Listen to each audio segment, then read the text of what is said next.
মাবুত কি যা তাউলা উলি আরম্ভ হয়েছে, আপনারা চিন্তা করে দেখরানি সামনে আইছি ঈদ আর বেশি দিন বাকি নাই।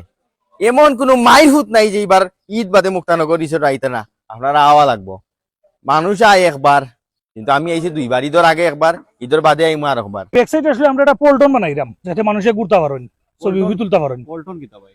পটল বলতে আপনারা যে দেখরা ওটা এটা ঠিক নদীর মাঝখানে যে বুকে আমরা সিঁড়ি দিয়া দিমু, আর ওখানে মাঝে বুঝে আমরা আপনারা দর্শক হল যারা এই ভাই একটু ছবি তুললা, একটু আড্ডা দিলা বুঝি আর কি। সর্দার লেখো সুজা বাংলাদেশ আইতে হইলে মুক্তানগর আওয়া লাগবো, মানে ওলা আর কি। মুক্তানগর রিসোর্ট সিলেটের একটা অন্যতম একটা প্রতিষ্ঠান, সারা বাংলাদেশ এটা একটা খ্যাতি পরিচিতি আছে। তো ঈদের আগে আমরা একটু আইয়া ঘুরিয়া দেখাতেছি, ঈদের বাদে বিশাল মানুষ হইবা। অনুরোধ থাকবো সিলেটের বাইরে যত মানুষ আছে বা সিলেটের বাইরে যারা আত্মীয় স্বজন আছেন, তারা একবার কইবা মুক্তানগর রিসোর্ট ঘুরিয়ে যেতা।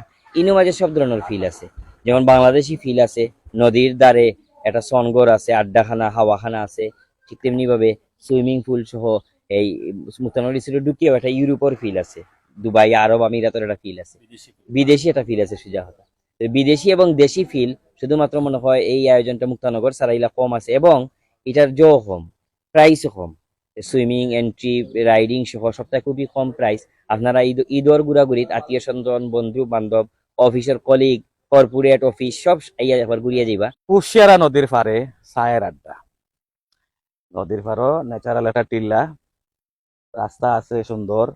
আপনারা আইবা নদীর পাড়ও বইয়া চা উপভোগ করবা, লগে ন্যাচারাল কুশিয়ারা নদী উপভোগ করবা। বাদ বাকি তো সবই ফুরান, সবটা সবর দেখা।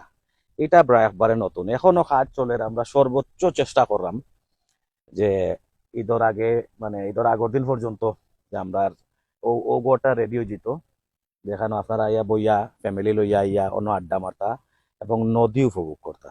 ওটাই আমার মেইন টার্গেট। যেটা আছে এটার লোকে আসলে এটার কোনো ইয়ে আছে কিনা? এটার লাগে আলাদা কোনো প্রবেশ ফি নাই।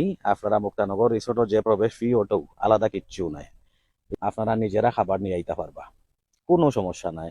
পিকনিক স্টাইলে আপনারা খাবার নিয়ে আইয়া খাওকা, নদীর ঘরে বইয়া খাওকা, আমার রেস্টুরেন্ট আছে অন্য বইয়া খাওকা, কোনো প্রবলেম নাই। আমরার খাবার তো অবশ্যই আছে, আমরার মেনিউ আছে, তবে আপনারা আমরা এলাও করলাম আপনারা নিজস্ব খাবার আপনারা নিজেরা নিয়ে আইতে পারবা। পানি সহ পানিটা অন্তত পক্ষে আমরা দৌকা, চা কফি এগুলা তো চা কফি আমরা দিলাউকা, আর খাবার আপনারা লইয়াউকা, আমার কোনো আপত্তি নাই। যে আপনারা ঈদর দাওয়াত আউকা বেড়াউকা এবং নদী উপভোগ করুকা। শহরও যারা তখন এরা তো নদী খুব কম দেখুন, নদী উপভোগ করুকা এবং নদী আরো বেশি কাছে থাকি দেখার লাগি আপনার পিছিয়ে দিয়ে দেওয়া ছোট্ট একটা আমরা একটা সিঁড়ি বানাইয়া রাখছি, যাতে আরো বেশি কাছে থাকি আপনারা নদীটা উপভোগ করতে পারেন।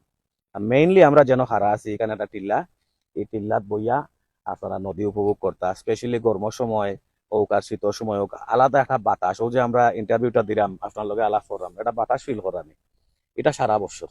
ওপেনিং সকাল 10টা, নর্মালি আমরা মাগরিবর লগে বন্ধ করিলাই, কিন্তু যেহেতু এখন নদীর পাড়ের আড্ডা এবং নদীর পাড়ও মানুষে বালা পায় আসরের পর থাকি রাত 10টা পর্যন্ত বইতো, আমরা চেষ্টা করবো রাত 10টা পর্যন্ত নদীর পাড় খোলা রাখার।